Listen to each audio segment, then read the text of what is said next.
There were some houses in England that seemed to have been built to impress the world. Their gates were tall, their gardens stretched farther than the eye could see, and their names were spoken with quiet respect in drawing rooms where every word mattered. Eleanor's family had once been one of them. Their estate stood proudly behind iron gates and ancient trees, its stone walls bearing the marks of generations who had lived there before her. But appearances could be deceiving, because behind those heavy wooden doors, beneath the portraits of proud ancestors and the glittering chandeliers, a family was quietly losing everything, and Eleanor was about to discover just how fragile their beautiful life had become. He was no longer certain there was anything left to save. His gaze fell upon a single document lying at the edge of the desk. A notice. A public auction. The words seemed to stare back at him. If he failed to pay what he owed, their property would be sold. Their home. Their land. Everything his family had spent generations building. He closed his eyes. He could already imagine strangers walking through the estate, judging its furniture, its paintings, its land, deciding how much his family's memories were worth. A quiet sound came from the doorway. He looked up. Eleanor stood there. She was wearing a simple dress, her hair falling softly around her shoulders. Unlike many young women of her age, Eleanor had never been fascinated by lavish parties or the endless games of high society. She preferred books to crowded rooms, quiet gardens to glittering balls, and honest conversations to the shallow smiles exchanged between people who cared more about appearances than feelings.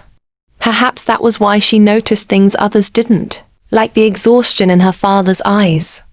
She stepped into the room. "Father?" He quickly moved one of the papers beneath the others. "Yes, my dear?" She approached his desk. "Are you all right?" He looked at her for a moment. Then he smiled. It was a small smile. A tired one. "Of course I am." Eleanor knew that smile. Her father had used it many times before, whenever he wanted to hide something from her. She glanced at the papers scattered across the desk. "What are those?"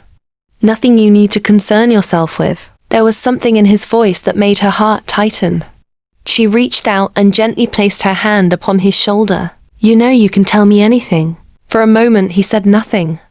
Then he covered her hand with his. "I know." His voice was barely above a whisper. But he still didn't tell her the truth. Not yet. Because some truths were too painful for a father to place upon the shoulders of his daughter, especially when the solution he had found would change her life forever.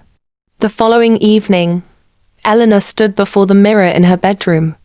Her mother stood behind her, carefully arranging her hair. The room was filled with the warm glow of candlelight. A delicate necklace rested against Eleanor's throat, and the pale blue gown she wore fell gracefully around her figure. It was beautiful, almost too beautiful, because Eleanor didn't feel beautiful that evening. She felt trapped. Her mother fastened the last pin in her hair and looked at her reflection. "You look lovely." Eleanor gave a faint smile. "Thank you." Her mother hesitated. Then she spoke softly. "Try to be kind to Edward tonight." Eleanor's smile disappeared. Edward. Even hearing his name was enough to make something inside her grow cold. He was handsome, wealthy, respected, and completely incapable. Their engagement had never been a love story. It had been an arrangement. A necessary one. At least, that was what everyone kept telling her. Eleanor looked down at her hands. "I have been trying from the beginning." Her mother sighed. "You know why this engagement matters." Eleanor did. Far too well. She knew about the debts. She knew her father's business was failing. She knew that their property might soon be sold. And she knew that Edward's family had enough influence and wealth to offer them a way out. That knowing the reason didn't make the choice any easier. Eleanor turned toward the window. Outside, the garden was dark beneath the evening sky. "I don't want this life," she whispered. Her mother looked at her sadly. "I know." Eleanor swallowed the ache in her throat. For as long as she could remember, she had dreamed of a simple life. A quiet home. A man she could love. A marriage built on affection rather than obligation. But dreams were luxuries. And her family could no longer afford luxuries. Later that evening, Edward's carriage waited outside the house. When Eleanor finally stepped through the front door, she saw him standing beside it. He wore an impeccably tailored black suit. A black mask covered his eyes, giving his already distant features an even more mysterious appearance. Edward looked at her from head to toe. His gaze paused briefly on her pale blue dress. Then he extended his hand. "Come." Eleanor placed her hand in his. His fingers closed around hers firmly. There was something possessive about the gesture. Something that reminded her once again that, to Edward, their engagement was as much an agreement as it was a relationship. They approached the carriage. Before she could climb inside, Edward stopped her. "There are a few things you need to understand." Eleanor looked at him. His voice was calm, but there was no warmth in it. "When we arrive, you will stay where I tell you." She frowned slightly. "Why?" "Because I have people to speak with," he continued before she could answer. "If someone asks you to dance, refuse politely." Eleanor stared at him. "And if I don't?" His expression hardened. "You will dance with me." There was a brief silence between them. Only me. She wanted to tell him that she wasn't a possession. That she could make her own decisions. That she hated being ordered around. But then she remembered her father's tired face. The papers on his desk. The auction notice.